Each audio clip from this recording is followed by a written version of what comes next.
Here are my 5 favorite ways to work on spine mobility for back bends.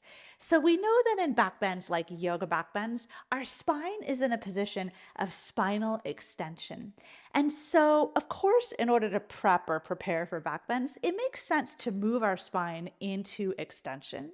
But it can also really serve our back bend practice to also move our spine in different directions of motion, like specifically flexion, working on like active and controlled flexion. I have found through experience that this can really help feed into more easeful extension, kind of moving the other way.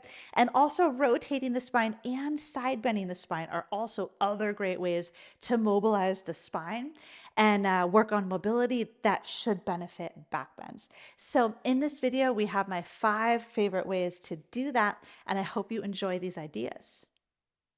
This first way to work on spine mobility is one of my favorites, but it's also really unique and it doesn't have a name that I know of. And what I usually call it is reclined palm to palm twist. And you'll see what I mean in a moment when I show you. But it's a variation on a reclined twist, but it's a really cool variation. And I think that you'll like it. So I like to do this with a block, but you do not need to have the block. You could just have no block. But I like to squeeze a block in between my knees, take my arms out wide into a T, and then I just think about my right palm reaching for my left palm. I don't have to think about it more than that, just palm to palm.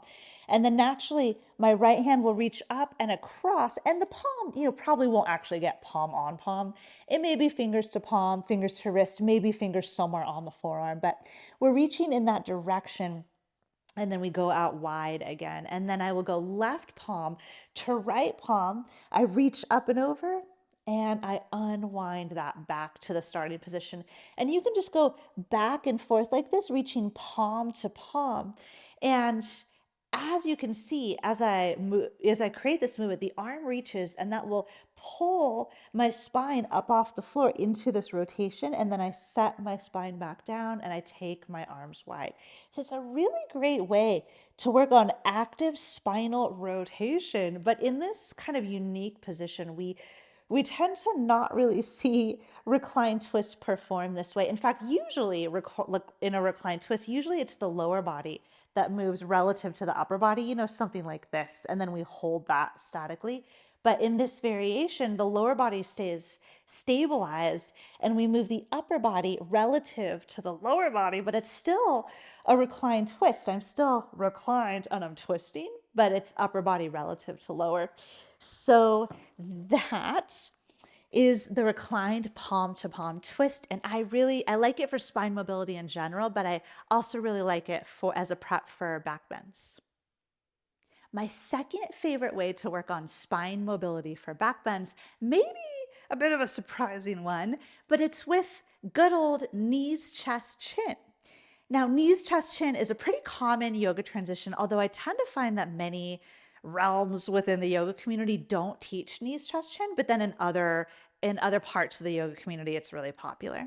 But knees, chest, chin is like this. We start in plank, we set knees down, then chest, and then chin. And watch my spine as I do this. Do you see how I ended up in a position of like full spinal extension? So my spine was fully extended. And let's show it once again. So we've got plank, we go knees, chest, chin, and then usually from here, we usually kind of wriggle forward into something like cobra, and then we move back into downward facing dog. So that's knees, chest, chin. And I don't know about you, but I have experienced in the yoga world that movement, knees, chest, chin, is sometimes fear-mongered about. Some yoga teachers, like specifically, don't teach that movement. They kind of put a red X on it. But I actually think that there's nothing inherently wrong with knees, chest, chin. And in fact, it can be a really great way, especially if you repeat it a few times or several times in a yoga class. You're moving your spine repeatedly into extension, and that should help immobilize it in the direction that you want for back bend. So that's why I like knees, chest, chin as a spine mobility prep for back bends. My third favorite way to work on spine mobility for back bends is with something called down dog waves. So down dog waves are super similar to a movement that we may be familiar with, which is down dog to plank. So sometimes, we'll start in down dog, we shift forward to plank, and then we press back to down dog again. So that's like down dog to plank. But we could do a variation on this, which is more spine mobilizing, and that's a down dog wave in which we wave through the spine. So I like to lift the heels first, and then I tuck my tailbone under. I posteriorly tilt the pelvis. And I picture rolling or waving through my spine all the way up my spine until I get to plank. And then to reverse it, chin to chest, and I try to roll my way back or wave my way back through the spine. So it's a similar, we are moving from down dog to plank and then back again, but it's not the kind of classic way that you see moving between normally down dog to plank. I don't actually move my spine relative to itself. I'm more moving. This is like the classic one. It's more just shoulders and hips, but my spine didn't, extend or flex. But if we change it and we add on the actual wave, then we're really focusing on articulating through the spine. And we're doing that with a lot of core engagement. So it's a really great way to wake up and mobilize the spine in a quite active manner. And I really like it for prepping for yoga backbends. My fourth favorite way to work on spine mobility for backbends is with a variation on core plank. So core plank is also sometimes just called like knee to nose, but we often like start in down dog and then we shift forward and curl our knee toward our nose. And this part here, once I'm forward, is often called core plank. So that's core plank, but I like to sometimes layer on an extra emphasis on really flexing or rounding the spine in core plank. And that is what I like to do in preparation for back bends. So in a typical core plank, we don't really cue that. And we will, to a certain extent, we will naturally flex our spine a bit just because the knee is so close to the chest. But you can actually emphasize the spinal extension more by really asking people to kind of cat or round their spine. And so really I'm like curling my tailbone under. I'm really working on spinal extension here. And because the knee is here, I get to lift up like against that resistance, against the weight of the leg. So that makes me work a little harder. So it's I really feel that all through the front of my core. It may be a little subtle to see the difference, like with the eye, especially from a distance. But when you layer on intentional spinal flexion into that movement, you get to round through the spine and actively pull into spinal flexion, which is the opposite of spinal extension. But like I mentioned earlier, I often find that when we really actively work through that range, that could help benefit the bending back into our back bend.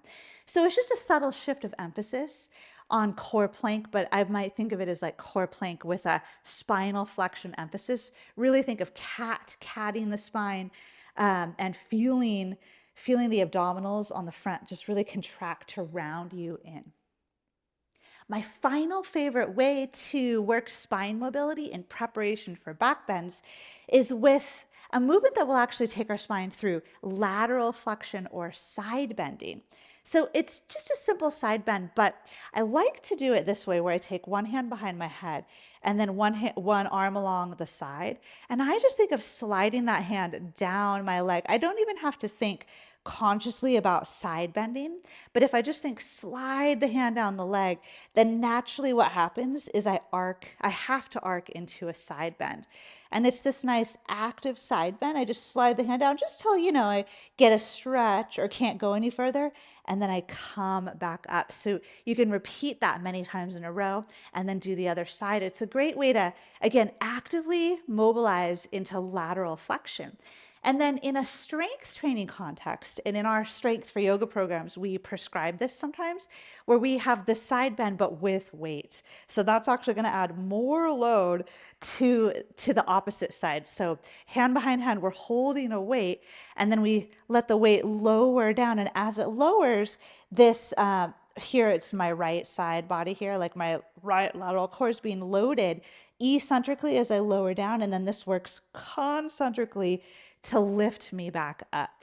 So this is just a really nice variation. Again, adding the weight would be more in a strength training context, that's why we would include this in strength for yoga. But just doing the body weight version of the side bend, the standing side bend, is a really nice way, in my experience, to work on spine mobility in preparation for back bends. I hope you appreciated these 5 ideas that I laid out here. Feel free to let me know what you think or if you have any questions in the comments. And if you appreciate this content, subscribe to my channel so you can stay up to date on all of the tips that I share.